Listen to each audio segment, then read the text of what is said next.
What's up and welcome back to Nowstalgia Pod. This is your weekly look what's going on in pop culture. I'm Pat Sheehan with your co-host Dave Martinson. Dave, happy belated Thanksgiving, man. How was your holiday? It was good, man. It was good. I caught up on all this content that, you know, on my back, weighing me down. But no, it was good. I gave thanks. I watched a fair amount of The Godfather around Thanksgiving with that marathon on AMC, I think it was. Godfather and Godfather Part 2. That was fun. And it reminded me that, all along it was Barzini. So it's a good time. Yeah, I spent the holiday catching up on a lot of the TV we're going to be talking about today. Little Drummer Girl, The Romanoffs. We also got a couple albums from Rita Ora, J.I.D., and we're talking Creed 2. Did the sequel pull it off? But before we do, we are thankful for anyone that listens to this podcast, rates and reviews us 5 stars on iTunes, and subscribes on YouTube. So go to soundcloud.com/nostalgiapod, and you can find every link to anywhere you want to listen to the podcast there. And please support the show. We appreciate you. Well, we start off with your guy, J.I.D. 2018 XXL freshman, dropping his second studio album, and this is a follow-up to a 2015 project named DiCaprio 2. This thing was hot, man. I was listening at work this morning. I had to close my door because I didn't want the hallway to catch on fire. Too much oxygen out there. So give me a little bit of background about this guy, J.I.D., because I mean, we talked about him with the XXL 2018 list, but a lot of people probably don't really know who he is. He's not a huge star yet. Yeah, it's funny because a lot of people refer to him as J.I.D, and despite the fact that it's an acronym, the way it's pronounced, so I've always been calling him J.I.D. Maybe we're wrong with that. I'm gonna keep calling No him ID. I'm gonna call him J.I.D. Anyway, yeah, he released 3 mixtapes between 2010 and 2013, and then that DiCaprio EP came out early 2015. But I wasn't really up on him until the first album came out at the beginning of 2017, The Never Story. And that's where, Ed and Eddie and Never, those were 2 really hot songs from him. And around that time, he signed with Dreamville, signed with J. Cole. And that's really where a lot of people, got attention to him. I think, mainstream rap fans anyway were like, all right, we know who this guy is anyway. And I think the big reason he started to stand out then is because what's also present on DiCaprio too, he is a very talented rapper, technically, and dexterous flows and versatile ability. It's pretty evident, but he hadn't really shown through with a great project, I think, until now. But it's interesting to see him come up and get pretty famous in rap circles pretty quick, just because that XXL list, I think, was a kind of a surprising bow for him, not because he wasn't qualified, but just because he was not well known. He's the least well known guy on that cover easily. He's also one of the oldest guys. He's in his late 20s. But I think that J. Cole signing, that Dreamville push, really helped him, and I'm really glad that they pushed for that for him, because I think the natural progression was some things that happened on this album, which I think bodes well for his future as a bigger star. I think there's some songs on here that really show that. But yeah, no, it's been a pretty quick rise for him, despite being not super young or anything. But what did you think of DiCaprio 2? As this was probably your first listen, you might have heard some of those older singles, but this is your first experience with him, right? Yeah, I was familiar with Never, and I think I had heard 151 Rum, which I think was released prior to this album as like a single. And I thought he was good. Nothing about it really caught my eye beyond this is a very competent rapper who obviously is very good at what he does, but I'm not sure what necessarily makes him special. But on this album, I think he shows a lot more than I really expected.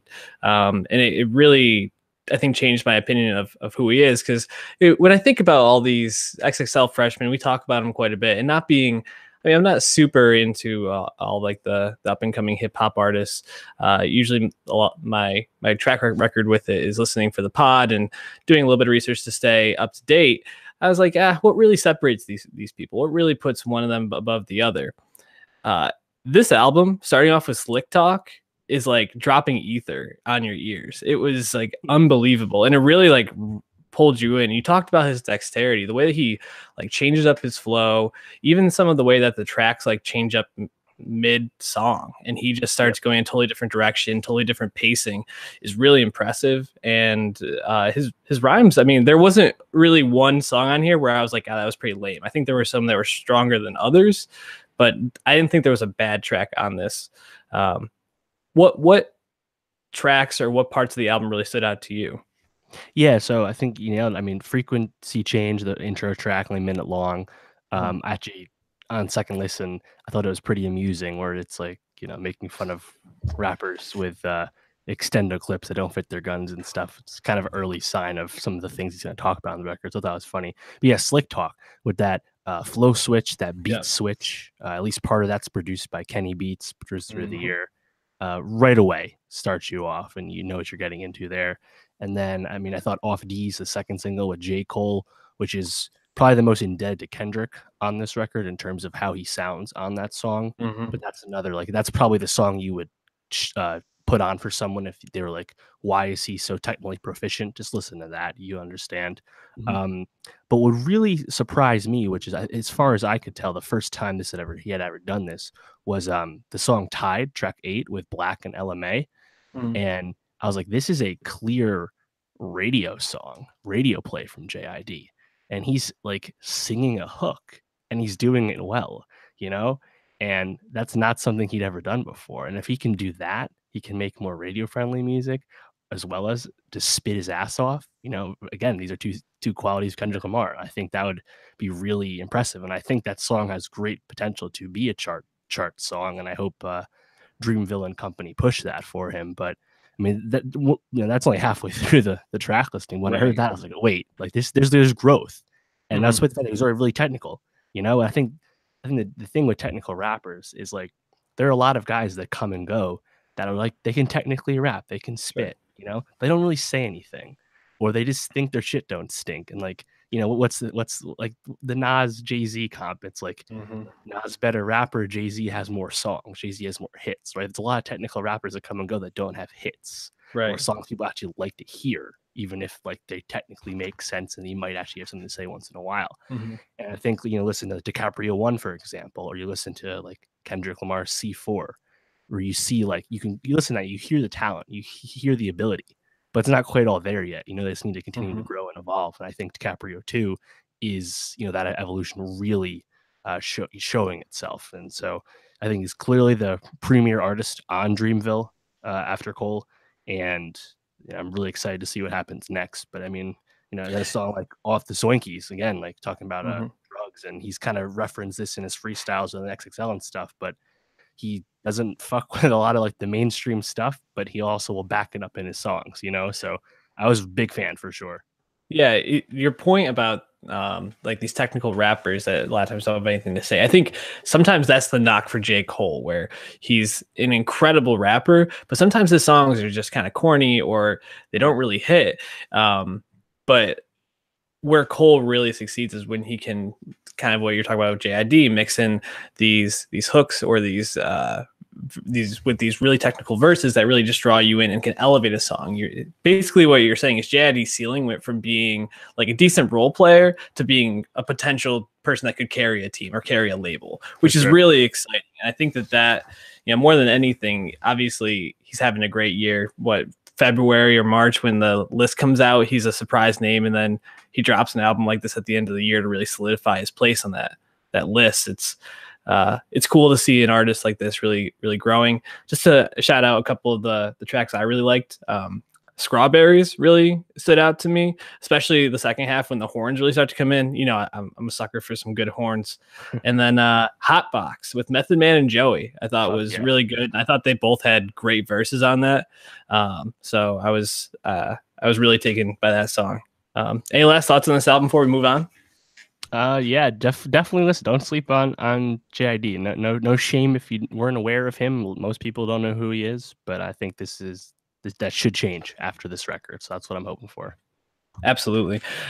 Someone that most people know of, but it's interesting because she doesn't have a huge catalog yet. Rita Ora, man, Phoenix. And I guess maybe this is Phoenix because she's rising from a 6-year hiatus to turn back to music. It, reading, I'm aware of who she is, but I wanted to read a little bit more about into all the things that she does, and I was a little underwhelmed. I mean, she's a designer, she's a model, she's an actor.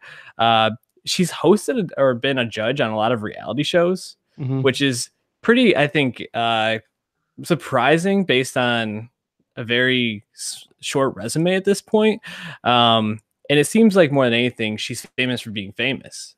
Her first album, Aura, was released in the UK and rose to #1, was a huge hit over there. But that was 2012, and I'm not really sure what Rita Ora's done since, for her to be as big as she is in 2018, but she's a legit star. And I'm wondering, does Phoenix propel her further into stardom, or does this kind of it's just an album? Good question. I think we'll get to that question in a second. But I think you just nailed it. She's just like a famous person who's Mm-hmm. like, nebulously a singer. It's Right. weird. I kind of, as I was listening to the album, I'm like, not because nothing to do with the way they actually sing or make music, but her career is very similar to me as Tinashe, right? Someone whose music, at Good least call. in the United States, didn't really pop, but someone who's popping on social media, is at all the socialite things, goes to famous, Harper's Mm-hmm. Bazaar, Met Gala, all that. They're in that circle, right? And yet the music isn't really there. Mm-hmm. And I think Tinashe is a much better artist than Rita Ora, but I think the comparison makes sense. And I mean, since then, what she played, I think she was Christian Grey's mom in the 50 Shades movies, right? His sister, not his mom. Oh, sister. God, I thought it was his mom the whole time, and I That's always thought funny. that was weird. So I'm glad that was cleared up for me. Because yeah, okay, cool. Yeah. But I just she's never really launched over here, and we've seen a lot of UK artists be very successful over in the UK and take a while to pop over here. Dua Lipa, Little Mix. massive, took a while. Then Little Mix took even longer to Mm-hmm. pop over here. And Rita Ora really never popped over here. What was her biggest song in the US? It was probably her feature on the Iggy song Black Widow. I think that's the Yeah. biggest song she has here. And her biggest song overall is probably R.I.P. on that first album. But Mhm. yeah, to get to this actual album, Phoenix, I think you look at that track listing and you see that song with Avicii, you see that girls collab song with BB Rexa, Charlie XCX, and Cardi B. You see that 50 Shades soundtrack song with Liam Payne. You Mhm. see that Rudimental single that just came out, and you realize this is not. There's no cohesion to this album. This is not really. This is just a collection of songs Rita Ora put out to, for whatever reason, whether it's fill a label contract or do you want it to actually make the music, I don't know, but it's really scarce. There's not a lot of like new Rita Ora on this. Mhm. A lot of songs that are originally hers, and I think you listen to the album and that kind of stands out that this is just an album to be Yeah. charitable, not much else. She ain't working, bro. Like, she's like, I guess I'll put a couple songs together. I've been recording some over the years. I just throw this out there, and I don't want to take away from her. She has a lot of uh, a really great humanitarian stuff with her status and for being a young person. I really give her a lot of credit for that. I do think there's some good songs in this, but as an album, I don't know if it works so well. It's the sort of thing where I think this is Migos throwing a bunch of different songs on their album to get those streams up. This is someone that just wanted to get this album out there, get those songs out there, and some of them are okay. I think that song with Avicii, it's very classic house Avicii. It's fine. It's enjoyable at points, but it's not something I'm gonna go back to all the time. You have some thoughts I can see. I just think that's like a clone of that Kygo Selena Gomez song from It like a year is. or two ago. And the only note I had was vomit inducing. God, I thought that song was horrible. I mean, the thing about those is that like they're all the same. Like it's all like eating vanilla ice cream or something like that. Like okay, it's fine, whatever. Right. Give me the better stuff. Was there anything about this album that you liked? I thought Let You Love Me was decent. I thought Only Want You was good. And like, Mhm. and the weird thing is you listen to this album and like her sound is all over the place. There's no like Yeah. identity to who Rita Ora is as a pop singer. I think she's just incredibly bland, similar to BB Rexa, who also released an album this year. Hmm. And ultimately, for someone who just had a 6-year gap between albums, I think that's pretty lame to not have any more of a musical identity after such a long layoff, personally. But the first song, Anywhere, What was that melody? Because as soon as I heard it, I recognized that melody as interpolating something, and I cannot place it. But I thought that was really catchy. I I feel didn't find anything in the notes for the album, but yeah. it definitely was catchy. And I think I actually thought Anywhere was probably one of the songs I liked the most off this album. Um, Mostly because of that breakdown. It's very produced, and actually, I think one of the interesting things about this is that she's working with this.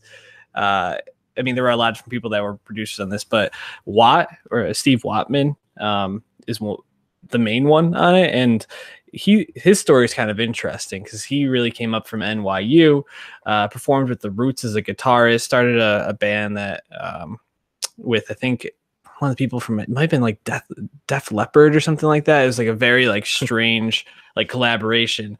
And to choose him, I'm wondering how much work he actually has under his belt because I think it's a big name for him to work with and someone that will definitely propel him into more circles for pop production. But at the same time, this isn't a great look for an album because it's not, like you said, it's not cohesive. So it's an interesting thing to think about. I also noticed that a lot of her songs, and this might go back to the production with Watt, in like they had like these really like frantic parts where all of a sudden like the drums would really speed up and it would be like driving all of a sudden and then it would go to something more calm. And it was almost like a lot that if there was one through line, it was like this feeling of like franticness followed by like calmness or some I don't know, lesser speed to the song. And that was something I noticed a lot that I was kind of not sure if that was something they were going for. It just happened to be the way the songs were made. So Rita Ora doesn't seem to be high on our list of albums of the year. Nah, that's a no for me, Doc. So recap: J.I.D, J.I.D, very good. Rita Ora, yeah, interesting. Because we our little mix review. I was thinking back to it. Do you feel like we were a little harsh? You know, a week removed. Do you think we were a little harsh on Little Mix, considering what they were trying to do? Because Rita Ora has kind of broken through in a bigger way, but don't you feel like these albums are kind of similar in a sense? Yeah, I think Little Mix, they're just better singers, you Yeah, know, and they have better people around them to help make better pop songs. But I think Album 5 is much better than Phoenix. I would, yeah, no doubt about that. yeah. I'd agree with that. It really actually listening to this made me appreciate that album a little bit more. So that's why I was like, were we harsh on that? I can't tell. Shout out the British ladies. Yeah.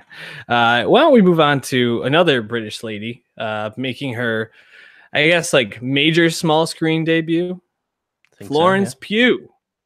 Pugh. In Little Drummer Girl, directed by Korean filmmaker Park Chan-wook.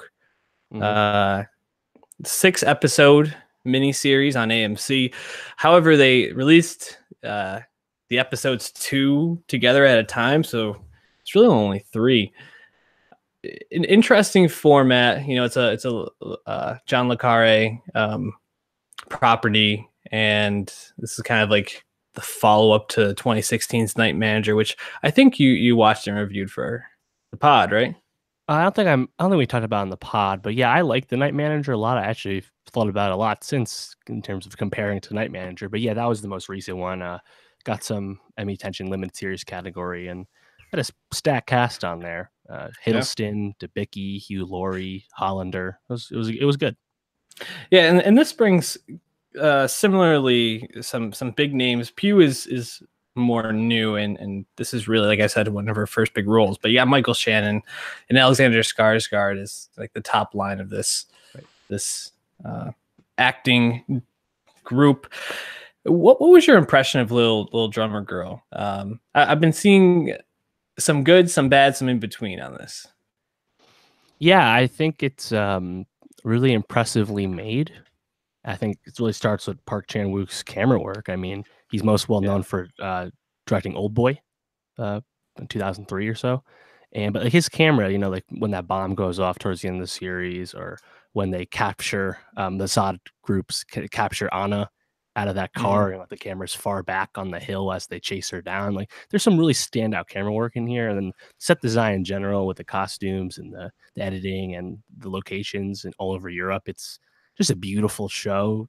Also, Mhm. good looking actors help that too. But I thought Yeah. it looked great to watch and just Mhm. be there. And what was it in the 70s, 80s? I forgot. Yeah, 70s. Cold War era. Mhm. Um, Israel versus Palestine, really heat of that conflict, really popping off, and that was great. And I think what was interesting is I think this is a big through line, whether you liked it or you didn't like it, is the show is hard to follow at times, Yeah. and I don't think it's not like, oh, I was too dumb to follow. It's like, no, the show does not hold your hand when you're a Mhm. watcher. And I think even top critics like Alan Sepinwall will say that the show is a little confusing. And I never read the John le Carre novel from '83, so I can't speak to the source material. But I think just going with it and just being in the atmosphere, letting the story happen, is to the benefit of the viewer. Because I started reading recaps after each episode, and I'd be like, "Oh yeah, that's what I thought happened." It's not like I was ever super confused, but it Mhm. was almost like it was just like keeping you at arm's length as you're watching it.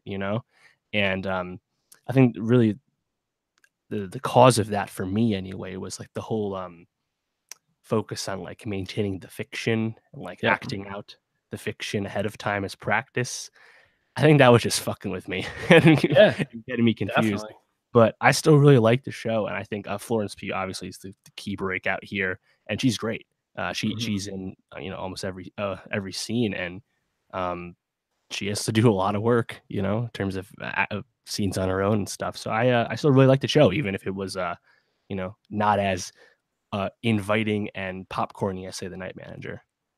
Yeah, it was confusing at times, and I think Pew really, I mean, she definitely gets the most to work with here, and it helps that a lot of the people around her, minus Skarsgård and the Al Calendar brothers, Michelle and Khalil. Right.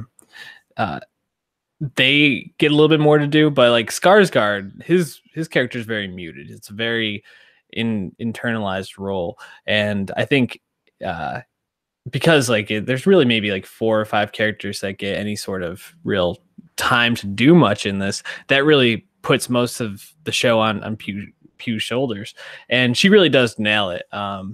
I think that she's a budding star in the making. You think about just how much she has to do, like in these going in between these scenarios, and it's constantly on this roller coaster for her, where she's having this love affair with Skarsgård, she's being kidnapped and had it, putting her life on the line pretty constantly, having to think fast. Think about the scene where the crazy guy at that camp almost exposes her as a spy in front of everybody, and how phenomenal she is in that scene. Yeah, Wook is really impressive though, because I think the most difficult part about this, especially with it being having a pretty confusing plot line and just the way that the story is told, just in general, and probably script as well, I'd imagine, is that you can kind of get lost in this. And he really, I think, does a good job of keeping it about the characters and keeping it about what do these people believe in and what makes these people tick and why would someone do this. And that's really what I think he tries to make people take away from the show.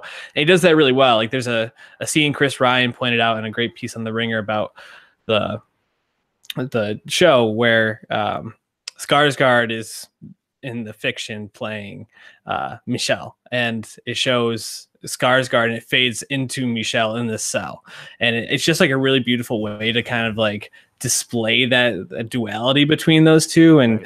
and the role that Skarsgård is playing. And Wook just has like a lot of little moments like that. You talk about like the scenery and the shooting. I think about that scene on the Acropolis when Skarsgård is like trying to get Charlie to come and be part of the team, and Right. man, like that scene, that's a shot I'll probably remember for the rest of the year, for what's left of 2018. But Mhm. yeah, no, it's a good show, and I think there's a lot to like here. I think you pointed out a lot of the problems. What do you think of Shannon in this role Yeah. as So yeah, Martin? I thought so he's been getting a bit of a mixed reception here. Um, Yeah, I thought Shannon was fine. I have a bad ear for accents, so I really can't speak to if he sounded Israeli or anything. But he was definitely making some choices and being like really a gruff guy. But he has to convey a lot of the plot. I Mhm. think he's really dictating that. But I think he really sells it when he's like, I'm the director of this production, and doing all that. Let's And then discuss your role. right. And then at the end, when Charles Dance shows in, Tywin Lannister just fucking throwing fastballs right in Mhm. Shannon's face. And he's just like saying how he just fucking hates Mossad, right? Mhm. As an MI6 officer. And like when Shannon gets to play off of that, world class acting, I think he really does well.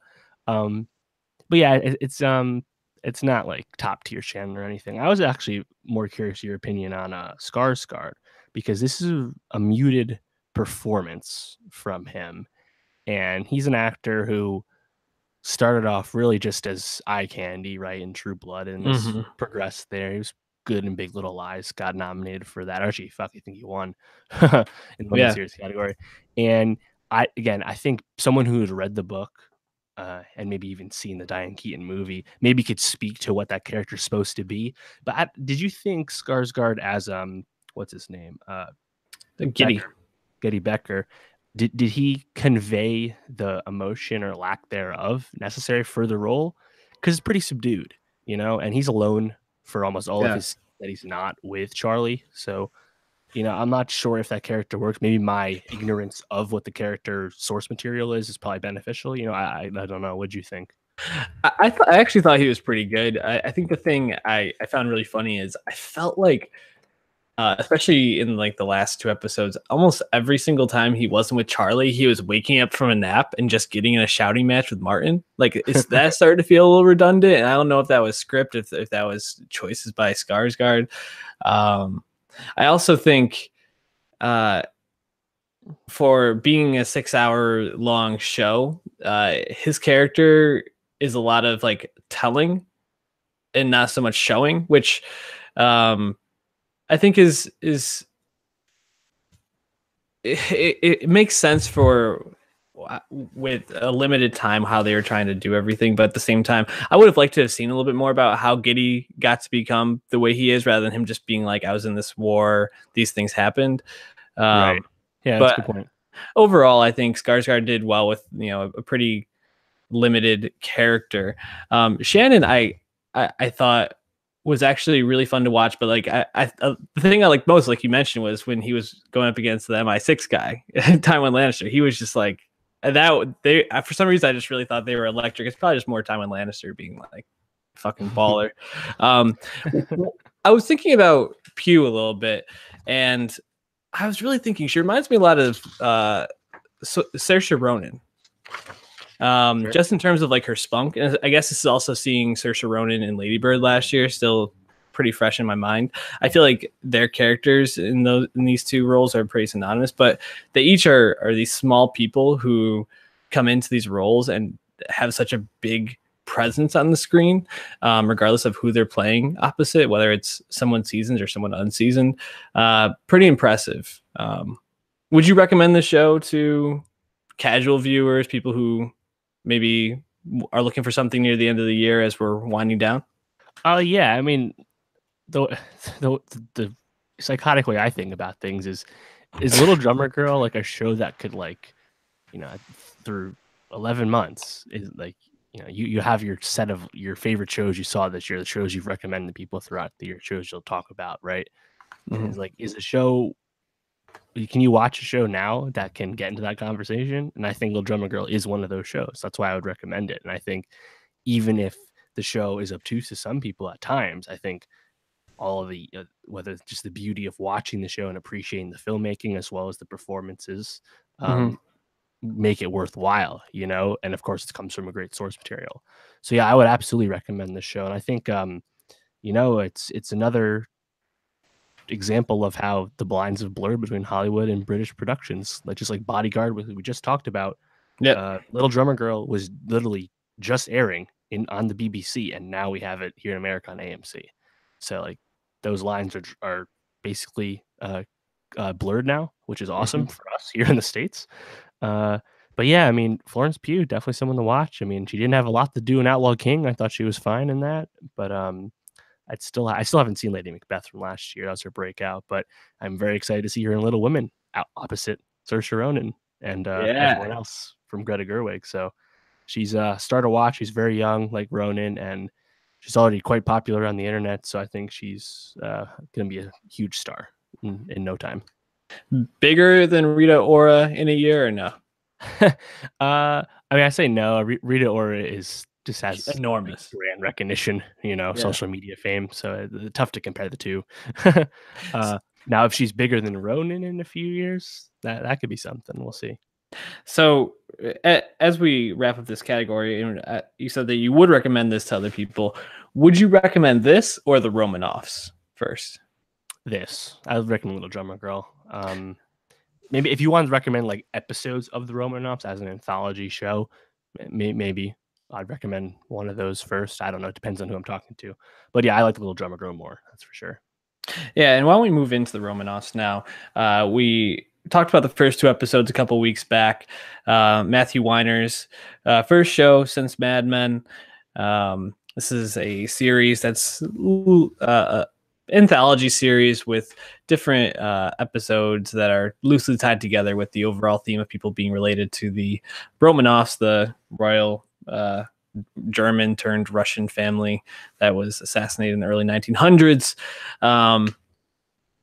Yeah, the Romanovs. Yeah. Where do we even begin with this, man? I mean, it's hard to talk about because there's not really a through line for the season. Right. Well, honestly, I think where you start is anyone else talking about this show? This was a show that 8 weeks ago was very hyped up because, again, Matthew Weiner's follow up. He's, despite the personal issues with Weiner that we'll get to shortly, he's hyped up auteur, from the golden age of television. It's his new show. It matters. Extended cast of studs. It matters. And yet, after some lukewarm buzz from those initial reviews, the show just faded away. Like, there's not even that many like series wrap up pieces on the big culture sites. It's just like I don't think anyone's clicking on the pieces to matter. It's just it's weird to think like how did this get messed up? Why didn't it work? And I have some ideas about that, but yeah, I just think the show ultimately was far less remarkable than people expected. I don't think it's terrible or anything, but it just was a disappointment. I think I know most people would agree with that. Yeah, we talked about how neither one of us really watched Mad. I mean, I've watched Mad Men. I didn't finish the series, but I've watched a number of the seasons. And the thing I think I liked most about Mad Men was just kind of being in that world. And I think in each episode, he does a really good job of building the world and feeling like you're a part of wherever you're thrown into. Whether it's House of Special Purpose, where you feel this real sense of isolation, along with Christina Hendricks, in this house on this crazy set, or it's was it Bright and Expectation, where you're kind of running around New York with Amanda P, or Panorama, where you're was it Mexico City, I think it was, or yeah. So he does a really good job of that, but I think where this really lacks is each episode really doesn't like make sense a lot of times. It has this twist almost at the end of every single episode, and a lot of times you either have to like kind of like stretch yourself to be like, okay, I guess I can see that happening, or it's just like what, like, I just mentioned the House of Special Purpose with Christina Hendricks, which I was pumped for because Christina Hendricks on Mad Men was like absolutely electric. She's dynamite, I think. The episode gave me very like a Get Out-y type feels. It was very kind of just like a psychological, confusing thriller where I literally had no idea what the fuck was happening by the end. And like good or bad, it was fun to watch. But then she actually dies, and I'm like, is this even real? What to believe? She dies of fucking fright. Like what? And I guess that's a callback because she says like, oh, that could never happen. So I guess that's supposed to be like the irony of it, apparently. Yeah, but like, is that even good storytelling? Like, I feel like to a lot of these, like the points of them were kind of lost in some of the absurdity of the episodes, and I left pretty disappointed in this series overall. I guess maybe were there any episodes you felt were really well done or that you liked a lot? Yeah, I agree that House of Special Purpose ends on just a strange, hard to foresee note. But I actually Yeah. think that's one of my favorite episodes, Yeah. regardless. I thought Isabelle Huppert was very good in that. And Mm-hmm. throughout the whole show, this is a very expensive show. And you can see that on the sets, on the locations. Yeah. It's beautiful, and you're in these extravagant buildings or, in cities, wherever you are. And it's great. And I thought it really came together in episode 3. Other than that, it's like an episode like episode 4, Expectation, with Amanda Peet. I just like I'm watching it the whole time, and it's just so anticlimactic, And it was the most Amanda P episode you could possibly have. Just right? like she's just being ridiculous the whole time. And there's like twice on this series that it's like surprise pregnancy comes up, but I'm like, we did not need that a second time after episode 1. I thought it was fine episode 1, right? Mm-hmm. And then like the only time the show got any traction after the premiere was for the wrong reasons with episode 5, Bright and High Circle. Yeah. Where it's like this referendum on Me Too in the worst way possible. Again, coming from a creator who is accused of misconduct. Mm-hmm. It's just like, and it's funny if you take that problem in episode 5, which is like the spreading false witness, you're rooting reputations, it's like, what about the men, right? Like that's kind of the take, and Mm-hmm. you're just fumbling the ball, even if you're trying to say something succinct. It's just not coming Right. across well, to be charitable. Mm-hmm. But my problem with that episode in general, and I started thinking about this throughout the whole show, is by and large, everybody on the show is quite wealthy, right? The Mm-hmm. characters. And yet we don't see anything relatable on this show. And that's not unlike a show I fucking love this year called Succession. The problem was Succession was super entertaining and well paced after the 3rd episode. Romanoffs is not that. And it's just like, oh, you have your doubts about your private piano teacher. None of us have private fucking piano teachers for our kids who come to our big ass home. We don't fucking Mm-hmm. understand that problem, Right. And it's just, it's like throughout, like Amanda Peet's thing. It's like, oh, you're wealthy, and then you're mad about your stuck up daughter who's even more wealthy. Like, Right. I just could, and like you don't have a problem with like, oh, I couldn't relate, I couldn't get it. I think if the show, if the messages, as we said, if the payoffs were better, it wouldn't be an issue. But because Mm-hmm. that's not a strength either, it just all comes to a head. So yeah, I was just very disappointed, man. Yeah, I think when I come back to this show, the episode that maybe will sit with me the most, and more probably for the question it posed more than the actual episode, was End of the Line with Catherine Hahn and J.R. Ferguson, where they're going to Russia to get a child, adopt a child, and Right. the child that they're given the first time is, it seems like there's something wrong with the kid, and then Catherine Hahn's character, was it Anika or Anka, is not sure. She wants to take the kid. So that more than anything just posed the moral question that I think is really interesting.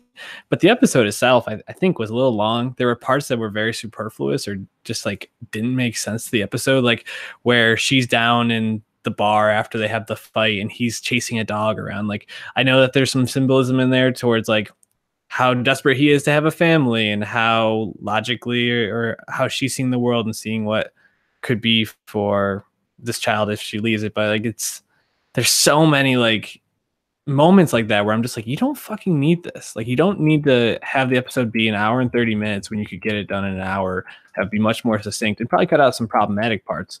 And then ending with the one that holds everything, which, I mean, interesting story up until the ending, which then kind of just blew everything up. And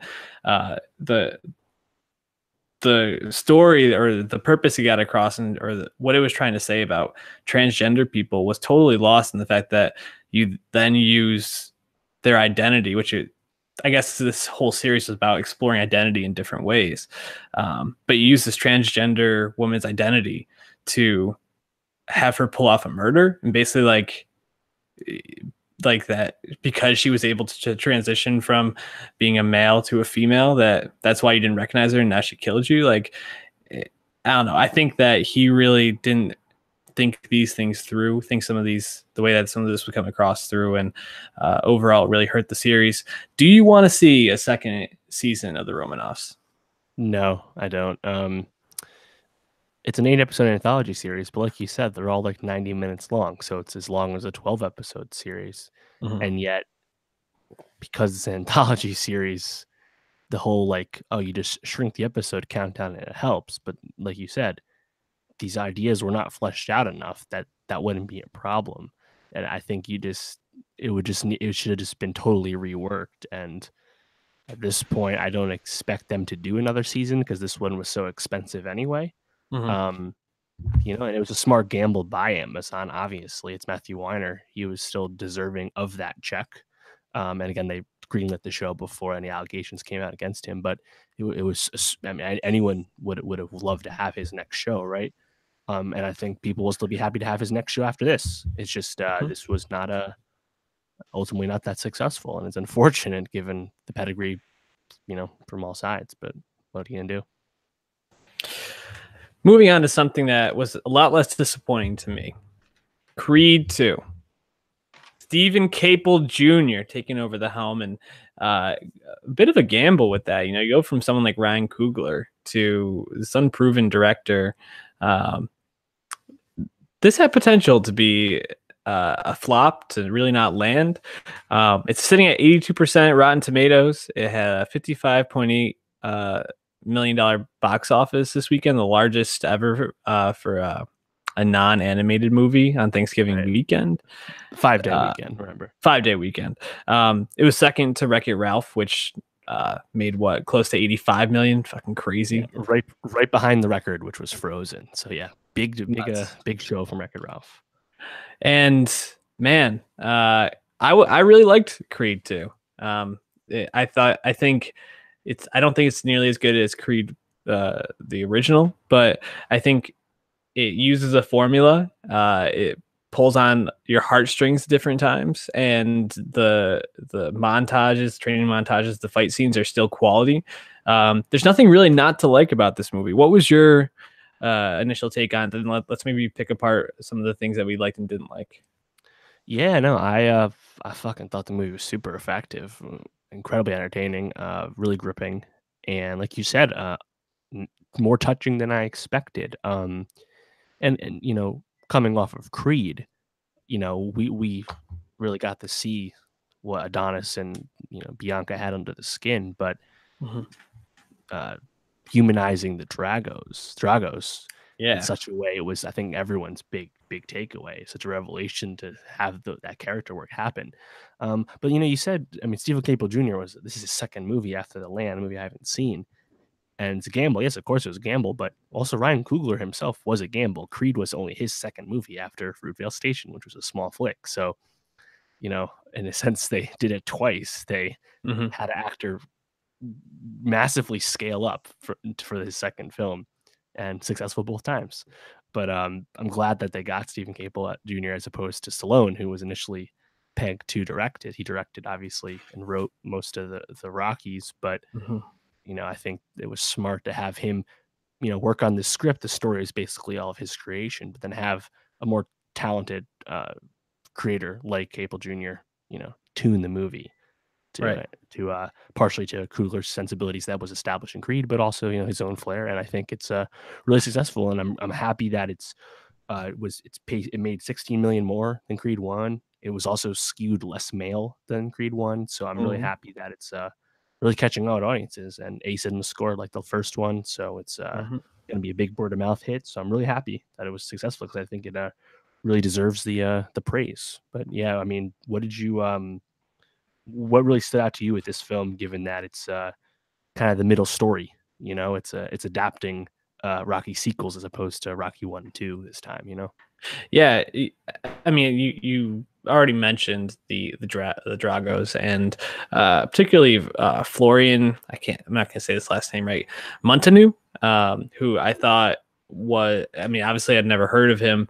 I thought he was really great, and similar to what we were just talking about Skarsgård in um, the little drummer girl, where this is kind of a muted role, and he really only gets to be either stoic or angry. Right. But I think he still conveys a lot of emotion through those times and through the limited dialogue he gets. And I mean, who knew Dolph Lundgren could bring such gravitas to Ivan Drago, who I mean, I think he basically is just a monster in Rocky Four, and now gets to, yeah, really gets to give some weight to that character. I also thought um, more Creed, the first one, felt more like a boxing movie to me, and this one felt more like a drama with boxing in it to me. Yeah. Especially because they focus so much on the relationship between Adonis and I'm forgetting Thompson's character, Bianca. Thank you. And I think the scenes where they really get to be just them together as a couple, whether it's him proposing to her or when they find out that she's pregnant or when they're testing their baby, I think that they really bring a lot of heft to those scenes, and really they bring the emotional weight to the performance more than anything else. What stood out to you the most, though? I named a lot. Yeah, no, I was thinking a lot about Tessa Thompson and all the drama aspects you just mentioned, and I the criticism I have seen of Creed 1 and 2 have really focused on Bianca and really how the movie is inherently masculine. It's almost about masculinity, right? Mm-hmm. And it's like Tessa Thompson's character is like really appealing on the surface. Like Bianca has layers to her, right? There's stuff going on with Bianca. Yet we would never really have that explored. Really, everything she does is in direct relation to Adonis. Mm-hmm. So I understand that critique. But on the other hand, it doesn't seem that different to me than how Adrian was in Rocky. And Talia Shire is beloved for playing Adrian. Yet the more I think about it, I think I like Bianca more than Adrian, partially because she's just a more charismatic person. I mean, she's a musician, she's Mm-hmm. cool. Yeah. So I mean, it's tough to compare the two, but I was thinking a lot about that, and on one hand, it's cool that she's like the FKA Twigs or slash Erykah Badu of Mm-hmm. the Rocky universe. Cool. But the bit stuff with the baby when they're like, "Yo, is the baby gonna be death?" and they do this and do the test, and it's like, yeah, that shit's heavy. And like, is it quite as effective as Rocky getting cancer in Creed 1? Perhaps not, but given our connection to Stallone, but I still think that drama stuff really works. And the fucking all the flip side, like you said, I mean, it starts off and you see how disgraced Ivan Drago is, and then the fact that he raised his son in that. Who would have thought that they could have made both Dragos, including one we just met, so sympathetic, not just as underdogs, but like you really feel bad for their situation. And like, it's funny, my dad mentioned as we're going, he's like, wonder if Brigitte Nielsen will be back in this movie. And then he nudges me when her photo's on the wall in the first scene. Then sure enough, she fucking shows up literally in the movie. So that was a cool touch. And I think Stallone isn't as strong in this movie just because Rocky himself is not as involved with the story, I guess you could say. He's just kind of like being a motivator and doing Rocky cliches, which we all love. But like he was much more a presence of Creed 1, and he got nominated for that role, obviously. But regardless, I think you're right. I think it's more of a dramatic film than a sports movie per se. But I think part of that's because Coogler's camera work and inventiveness really shown on the boxing scenes in Creed 1. Yeah, that tracking shot, or that one right. take. And Cable Jr.'s, I think boxing scenes still look amazing. They're still really workmanlike, and I think boxing scenes in general just look better now than they did back in the 70s and 80s. That's just yeah. Well, if you watch that first Rocky, there's like no one even in the stands. I think like they've updated it or remastered so that they're like CGI'd people, but like if you look like 3 rows deep, there's like nobody there. Right. And yeah, it's really cool to see this series that was totally fucking dead. The Rocky series come back to life in such a strong way. And it's like Michael B. Jordan was joking on the BS podcast, but he's like, they're gonna make a bunch of these. And it's like, on one hand, I don't know where they go next, just because they have been largely basing the arcs on existing Rocky arcs, and we kind of ran out of good existing Rocky arcs. After 2 movies, that's not good. But they're gonna do it regardless. So Yeah. I'm looking forward to seeing what they do.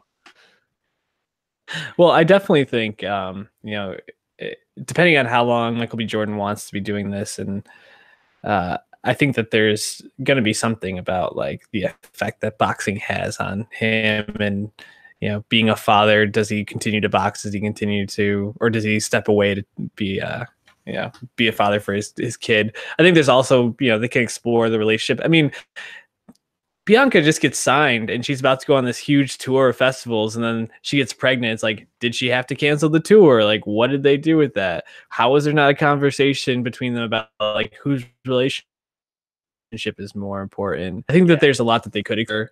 And again, if you have Thompson and Michael B. Jordan, like, keep making those movies, because you have, I mean, two of the best actors right now. Thompson's having a hell of a year, and Michael B. Jordan, I mean, people are lauding him as probably the best villain, or one of the best villains in a superhero movie ever. And then he ends the year with the largest non-animated 5-day opening for a movie on Thanksgiving. It's a hell of a year for both of them.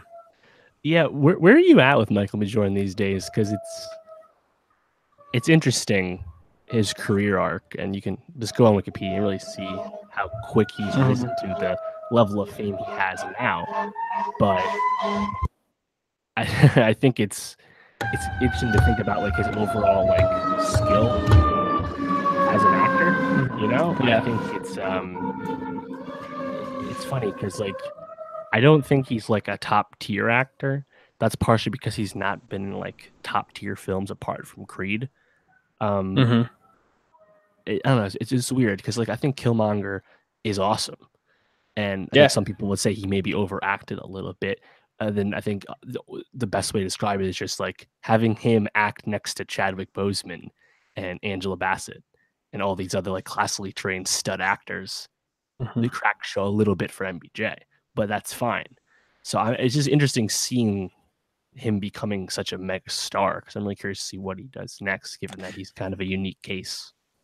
Yeah, I mean, I definitely have MBJ season pass. I do think he can be a bit one note sometimes, where especially if you think about both Killmonger and Creed, I feel like these characters have a lot of similarities if you really break it down.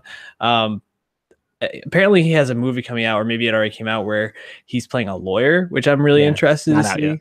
Yeah, I'd like to see that, because I think that especially because it seems like the story is going to be about a defense attorney who helps people get off for crimes that they didn't commit. I think that could be a really interesting look that could maybe propel him to a bigger profile, which I mean is crazy because he's enormous already. But I think more than anything, he's just bankable, which sure. I was trying to think like which stars, like who's really like a better actor than him right now. Well, like, and it is interesting to think about in the scope of young American actor. Exactly. We don't have a lot of stud Americans. Like Chalamet just got here. He's like 23, 22, or 20, whatever. Yeah. He's young. He's young, and he still hasn't a box office draw or earner yet. All the stud young actors have been British for whatever reason. So and his stats as an American is honestly important to his career arc. Yeah, and being black as well. I mean, that's huge. So, I mean, Michael B. Jordan, people fucking love him. Yeah, how is he not sexiest man alive? Shout out Idris Elba. He's got that salt and pepper going on, but Michael B. Jordan, I mean, if he can make having scars all over your body like look good, I mean, goddamn. He's so fucking good in that movie. Any last thoughts on Creed? What did you think of the training montage? Oh, in the desert? That was fucking awesome. Yeah. The tire. Yeah. The only thing that I thought was a little off was the whole like neck raising harness. Way too much weight. You cannot actually do that with that much weight. Other than that, I thought the movie was pretty realistic. I thought the way they did the first fight, where they had Victor get DQ'd for the cheap Mm-hmm. shot when Adonis was on his knee. I thought it was a really smart way to frame it so it like makes sense in like boxing realm how they would fight again. You know, I like the way they did that. Also, shout out Max Kellerman. He's in the movie even more this time, and he absolutely he's covered boxing for years professionally, but I thought he was awesome.